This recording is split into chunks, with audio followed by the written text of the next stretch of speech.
Hey everyone, welcome back to my channel. In today's video, we're going to be talking about how to go about removing outdated personal information from your credit report. I'm going to walk you through the process and show you how you can make a quick call to remove any outdated information. I'm also going to do a tutorial on how to go about removing hard inquiries from your credit report. So what you should have done already is pull a copy of your credit report. You could have pulled a copy from annualcreditreport.com, which is free. You could have also pulled a copy from Identity IQ or Smart Credit. I always put those two links in my description box where you can be able to pull it. With Identity IQ, it is a $1 charge for 7 days. After that 7 days, it kicks in for $32. And then Smart Credit, it is a $5 charge for 7 days. And then after that 7 days, it kicks in for $19.99. Me personally, I like Smart Credit better, but use whatever credit monitoring service that you feel comfortable with using. It don't even have to be one of these two. So once you pull a copy of your credit report, which you should have done, you are then highlighting all negative accounts that you see on your credit report, starting with your personal information section. So you should have one name, one address, one date of birth, one social, and so on. So you should have highlighted all of the incorrect information that was either outdated or incorrect. Then you should have moved into your accounts. You should have highlighted all of the negative accounts, such as if you have a bankruptcy, eviction, a judgment, if you have a collection, a charge off, if you have late payments, if the account is closed and it says open, and vice versa. If you have inconsistent in your payment history, you should have highlighted all of that. Once you have done that, then we're going to move over to the inquiries, the hard inquiries. If you have any hard inquiries that are not attached to an open account, we are going to dispute those. So you need to write down the inquiry name and then the credit bureau that it's reporting on. And also you need to write down the date that the inquiry was made. When it comes to the soft inquiries does not matter because only you can see those inquiries. So you would just disregard those. All right. So once you have done that, we're going to move into sending off our personal information letter. You can do this so many different ways. You can send this in the mail. You can also do it direct upload. You can send it to the CFPB. You can even call them. This is the quickest way because they'll do it right then and there on the phone, and you just ask them, you just let them know that you would just let them know that you are wanting to dispute. You can even call them. This is the easiest way. You just get on the phone with them. I'll leave their numbers in the description box, and you will tell them that you reviewed a copy of your credit report. You noticed outdated information, incorrect information, addresses on your credit report, and you want it removed. A lot of times Experian give people the hardest time. You can go in Experian the backdoor method to get those addresses removed. Another way you can go about removing this information as well, you can create free accounts with Experian, TransUnion, and Equifax to remove all of the outdated personal information. So I would say the most easiest two is calling and creating the free accounts, removing the information. If you're having problems, they just won't remove this information, you can file a complaint with the CFPB. So this is the example of a personal information letter. As I stated, you can copy it, feel free. I do want to say the course that I have out, it's a DIY approach type of course, and it walks you through step by step. It is on sale for $49.99.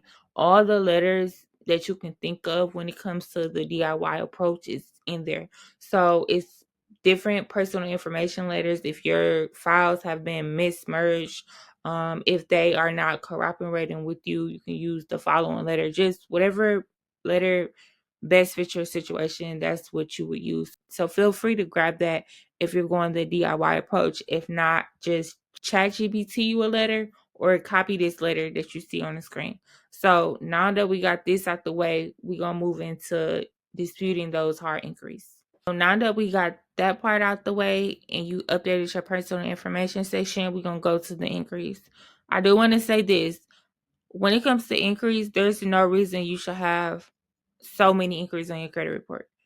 If you have a lot, you need to stop trying to apply for credit and figure out what is hurting you in your overall credit profile and try to fix that.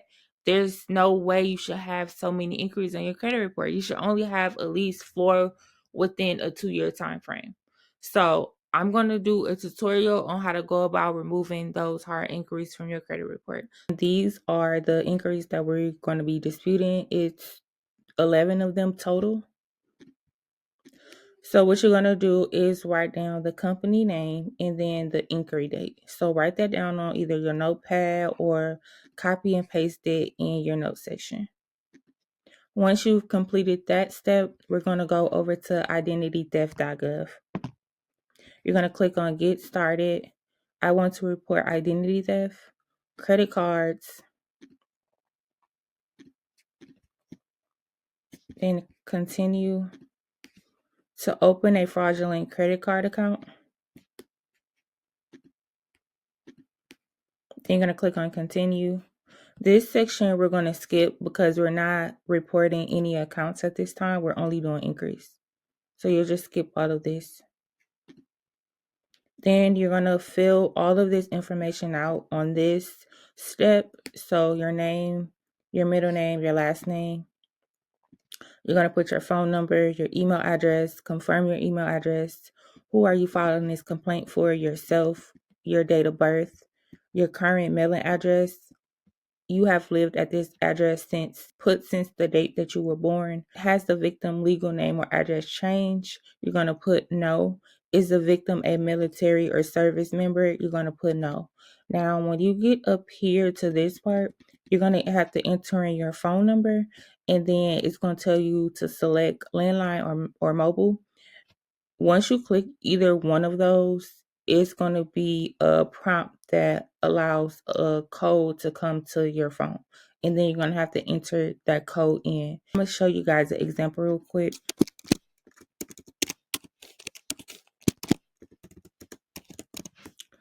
I'm going to do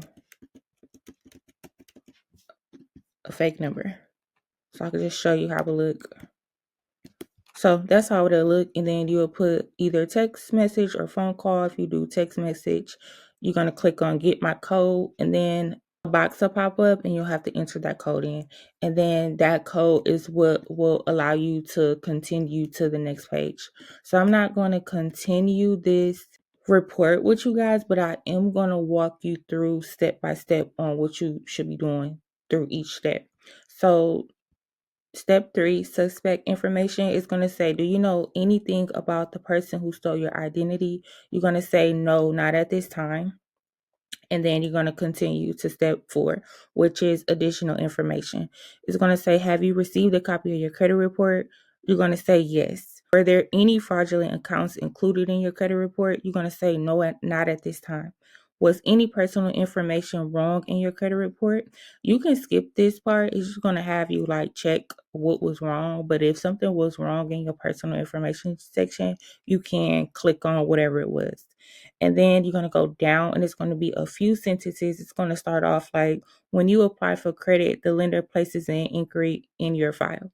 And then it's going to be a few more sentences and it's going to say company name.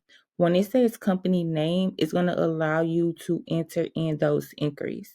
So you're going to enter in the company name of the first inquiry and you're going to enter in that date. Then it's going to allow you to do 2 more. After you have done 3, you're not going to be able to do more than 3. So you're just going to go down to the next question and it's going to say, have you requested a fraud alert from one of the 3 national bureaus? You're going to put no, not at this time.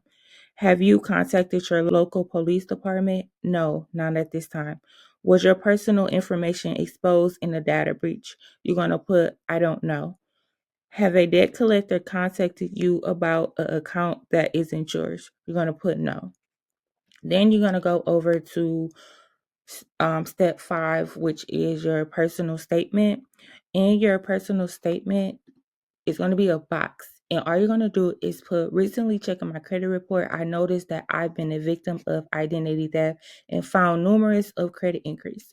You're going to list all of the increase that you have. So if you have over 20, you're going to list all of those increase.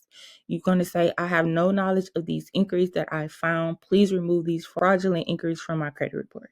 You're going to continue to step 6. You're going to review everything. You're going to have to check it off, and then you're going to have to finalize it. Once you finalize it, you're going to be able to save it to your phone or either your computer. You do not have to create an account to do this. Just make sure that you save it. Once you completed this step, then we're going to go over to the CFPB. You're going to click on submit a complaint. If you do not have an account, you need to make one. If you do have an account, you will just log into that existing account.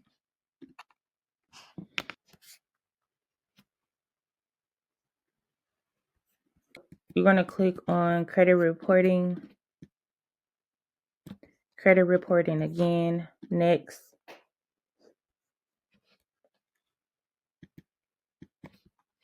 Improper use of your credit report, which best describes your problem, credit inquiries on your report that you do not recognize. Have you tried to fix this problem with the company? Yes.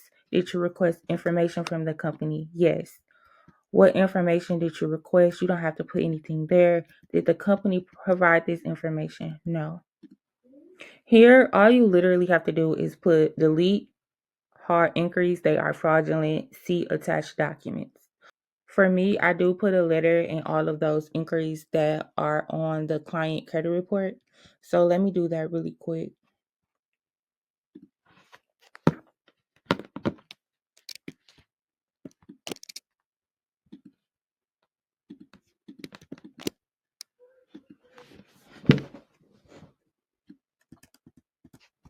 Okay, so I'm going to go back to my notepad and copy these inquiries really quick and place them here. Okay, so I listed all the inquiries. You do not have to check this box. What will be a fair resolution to the issue? Please remove these fraudulent hard inquiries from my credit report ASAP. So in this section, you're going to upload all of the supporting documents. You're going to upload a copy of your ID, a utility bill, your social, and that FTC report. Okay, now that I've uploaded everything, we're going to go to next. What company are you complaining about? We're going to do TransUnion. I'm going to enter in her information really quick. Do you want to complain about another company? So when I'm doing accounts, I do not do this option. I do Experian, disputes with Experian, TransUnion with TransUnion, and so on. Now when inquiries, I do want to complain about another company. I do all 3 in this one. So I'm going to click on yes. Additional company, going to do Experian. Have you tried to fix this problem? Yes. Yes. Blank. No. I'm going to enter in her information again. Do you want to complain about another company? Yes. The last one we're going to do is Equifax. Then you're going to click on next. Who are you submitted this complaint for? Yourself. Now, when we get to this part, I'm going to exit out only because her personal information is going to be here. So you're only going to be able to see this. Okay, so on this page, all you have to do is enter in your address. It's above this part right here. Once you've entered your address, you're going to just click on those check boxes on the next page. Click on review. All right, then you're going to scroll to the bottom. I'm going to X this page out though. So once you get to the end of this page, you're just going to click on these 2 boxes and you're going to submit your complaint. If you find this information useful, please make sure that you're liking this video and you're subscribing to the channel if you're not already subscribed. And I'll see you guys in the next video. Bye.